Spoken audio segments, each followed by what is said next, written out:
Assalamualaikum warahmatullahi wabarakatuh. Di sini saya akan mempresentasikan topik ke-7 hukum hak kekayaan intelektual yang berjudul hak merek.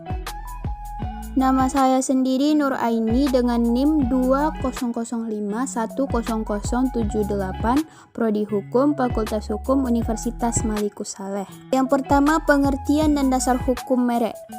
Merek berdasarkan Undang-Undang Nomor 15 Tahun 2001, merek adalah suatu tanda yang berupa gambar, nama, kata, huruf-huruf, angka-angka, susunan warna, atau kombinasi dari unsur-unsur tersebut yang memiliki daya pembeda dan digunakan dalam kegiatan perdagangan barang dan jasa. Yang kedua, jenis-jenis merek. Yang pertama, merek dagang.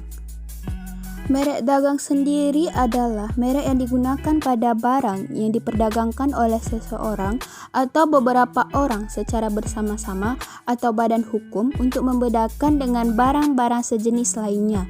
Yang kedua, merek jasa. Merek jasa sendiri adalah merek yang digunakan pada jasa yang diperdagangkan oleh seseorang atau beberapa orang secara bersama-sama atau badan hukum untuk membedakan dengan jenis-jenis lainnya.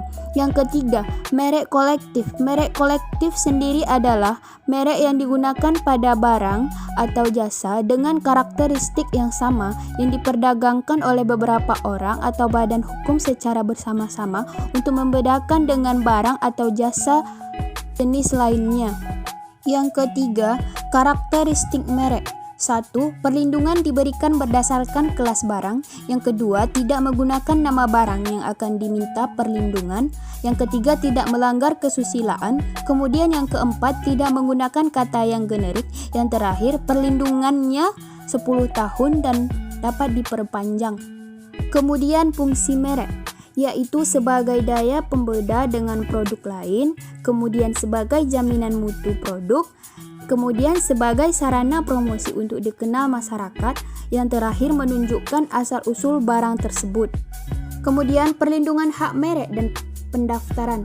Perlindungan hak merek dimaksudkan untuk melindungi pemilik atas merek, investasi, dan goodwill atau nama baik dalam suatu merek, dan untuk melindungi konsumen dari kebingungan menyangkut asal-usul suatu barang atau jasa, yang mana perlindungan hak merek dilakukan melalui pendaftaran merek.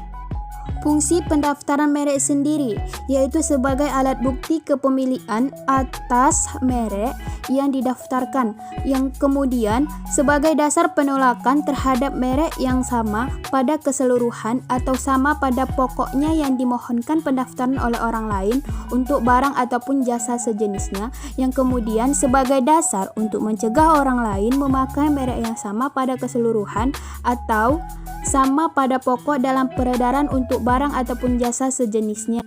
Persyaratan merek yang dapat didaftar sendiri, yaitu merek akan diterima dan dipakai sebagai merek atau cap dagang apabila memenuhi syarat mutlak, yaitu mempunyai daya pembeda yang cukup. Dengan kata lain, merek yang dipakai ini haruslah sedemikian rupa sehingga mempunyai cukup kekuatan untuk membedakan barang, hasil produk suatu perusahaan atau jasa, dari produksi seseorang dengan barang-barang jasa yang diproduksikan oleh orang lain. Yang dapat mengajukan pendaftaran merek sendiri adalah orang, badan hukum, beberapa orang atau badan hukum.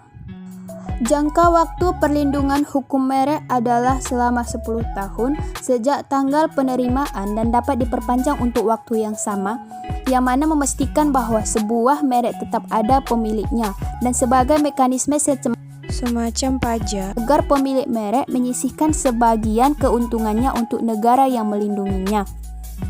Kemudian cakupan penolakan merek, yaitu adanya persamaan merek dengan pihak lain yang sudah terdaftar lebih dahulu untuk barang dan jasa yang sejenis, kemudian adanya persamaan pada pokoknya atau keseluruhan dengan indikasi geografis yang sudah dikenal, kemudian menyerupai nama orang terkenal, foto atau nama badan hukum yang dimiliki orang lain, kecuali atas persetujuan tertulis dari yang berhak, kemudian merupakan tiruan nama atau singkatan nama, bendera, lambang atau simbol ataupun elemen negara atau lembaga nasional maupun internasional, kecuali atas persetujuan tertulis dari pihak yang berwenang. Kemudian yang terakhir merupakan tiruan atau menyerupai tanda atau cap stempel resmi yang digunakan oleh negara atau lembaga pemerintah kecuali atas persetujuan tertulis pihak yang berwenang.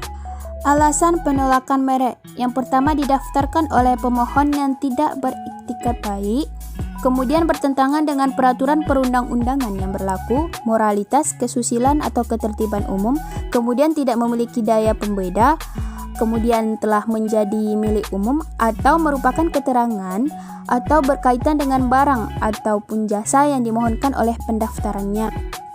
Kemudian penghapusan merek. Penghapusan merek sendiri dilakukan oleh Prakasa Ditjen Haki, kemudian atas permohonan dari pemilik merek yang bersangkutan, kemudian atas putusan pengadilan berdasarkan gugatan penghapusan, kemudian mereknya tidak diperpanjang waktu pendaftarannya.